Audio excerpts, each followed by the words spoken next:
Mediante Twitter, el INE de México da a conocer que apercibe al presidente de la República por posible desacato a medida cautelar. Mediante comunicado de fecha 22 de abril del 2021, bajo el número 179, dice: el INE apercibe al presidente de la República por posible desacato a medida cautelar.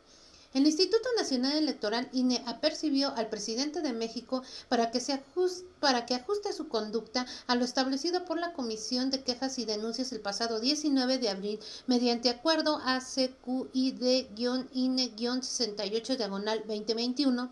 cuando resolvió sendas quejas presentadas por el Partido de la Revolución Democrática y por Movimiento Ciudadano con motivo de las declaraciones realizadas por dicho servidor público en la conferencia de prensa matutina del pasado 16 de abril. En su resolución, el INE consideró desde una óptica preliminar que las conductas denunciadas eran posiblemente violatorias de los artículos 41 y 34 de la Constitución, así como de los criterios y directrices establecidos por el Tribunal Electoral del Poder Judicial de la Federación, por lo que determinó que era procedente la medida cautelar bajo la figura de tutela preventiva y ordenó al presidente de México que durante las campañas electorales y hasta el día de la jornada electoral a celebrarse el 6 de junio del 2021 se abstenga de difundir logros de gobierno, incluido programas sociales y las personas beneficiarias, obra pública e incluso emitir cualquier tipo de información que pudiera inducir a las preferencias electorales de la ciudadanía, incluso cuando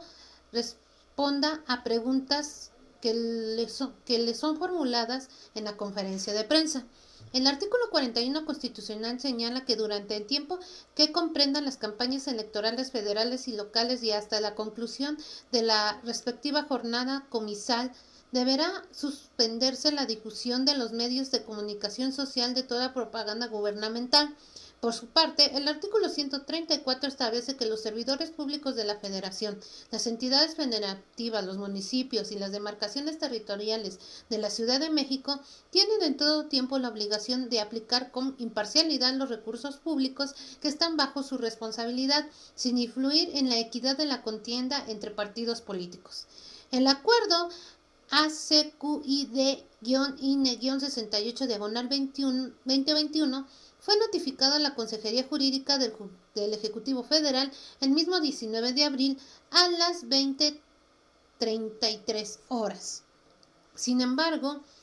al día siguiente, durante la conferencia matutina del martes 20 de abril, el presidente de México volvió a realizar pronunciamientos relacionados con la propaganda gubernamental y de índole electoral, lo que motivó que en esa misma fecha se presentara otra queja por el incumplimiento de la medida cautelar dictada por la Comisión de Quejas el día anterior. Ante los hechos, el día de hoy, 22 de abril, la Unidad Técnica de lo Contencioso Electoral, UTCE, área encargada de conocer sobre los posibles incumplimientos de alguna medida cautelar en uso de sus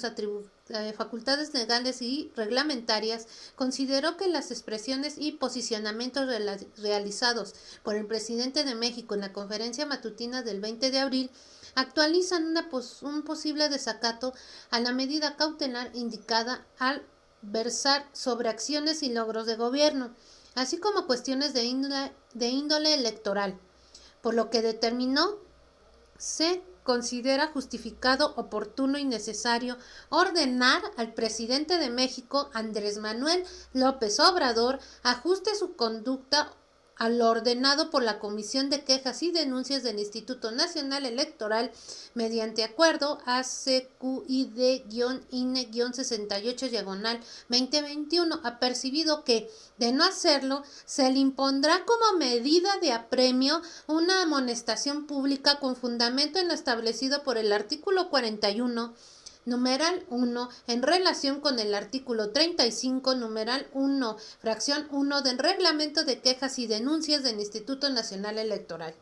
La conducta denunciada el 20 de abril se suma a otros antecedentes y quejas presentadas por diversas fuerzas políticas una vez que se obtengan las respuestas a los requerimientos descritos. Se enviará el expediente a la Sala Regional especializada en el Tribunal Electoral del Poder Judicial de la Federación para que sea quien finalmente determine si existió o no desacato de la medida cautelar ordenada por esta autoridad y se pronuncie sobre el fondo de las conductas denunciadas.